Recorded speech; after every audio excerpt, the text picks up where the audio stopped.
We've reached the end of 2024, and so we are going to kick off the countdown to the new year with a highlight from this past year. And so in this video, we're going to talk about none other than the 100-year celebration of Rhapsody in Blue by George Gershwin. I'm Crystal, a classical concert pianist, and on this channel, I share piano performances, music strategies, as well as talk about classical music and music in general. So if you like that type of content, be sure to like, share, and subscribe to the channel so that you know when I upload another video. 2024 marked the 100th anniversary of Rhapsody in Blue by George Gershwin, which premiered on February 12th, 1924, and it is a staple in American classical music.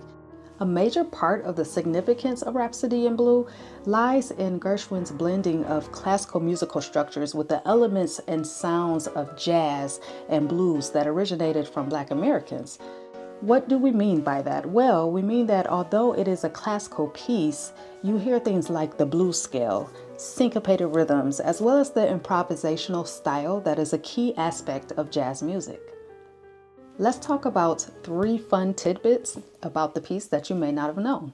Tidbit number 1. Did you know that Gershwin's Rhapsody in Blue was originally composed for 2 pianos? Once Gershwin finished composing the piece, he gave it to Ferdy Grofé to arrange it for solo piano and jazz band. So at the premiere concert, which was held at the Aeolian Hall in New York, Grofé's arrangement was performed by George Gershwin as the piano soloist and Paul Whiteman's jazz band. Fast forward to 18 years later, in 1942, Grofé would reorchestrate the work for solo piano and full symphony orchestra, and this version is what we commonly hear and perform today. Tidbit number 2. Let's talk about the iconic opening clarinet glissando or slide. Did you know that George Gershwin did not originally include this glissando at the beginning of the piece? The piece actually opens with a trill followed by 17 distinct notes. However, the story goes that during one of the rehearsals, Ross Gorman, who was the clarinetist in the band, he played the opening measure, but as a joke, he did a glissando and stretched and slid through the notes when he got to the upper part of the scale. And even though it was a joke, Gershwin loved it and asked Gorman to perform it exactly the same way that he did in the rehearsal at the actual concert premiere. And this opening is widely considered one of the most recognizable openings in concert music.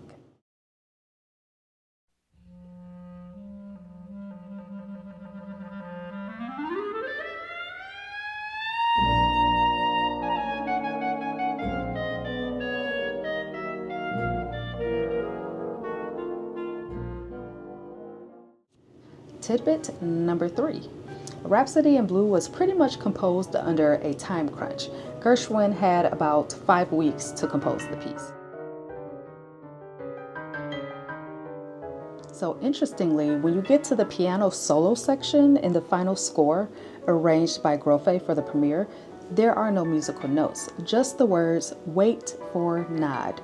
And this was a note to conductor Whiteman to just watch Gershwin and wait for him to nod and give the cue, signaling the end of his piano solo and for the band to come back in and resume playing with him.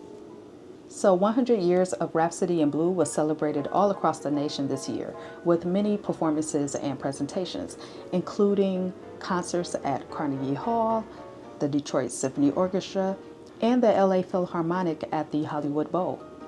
I hope you enjoyed those tidbits about Rhapsody in Blue as we celebrate 100 years in 2024.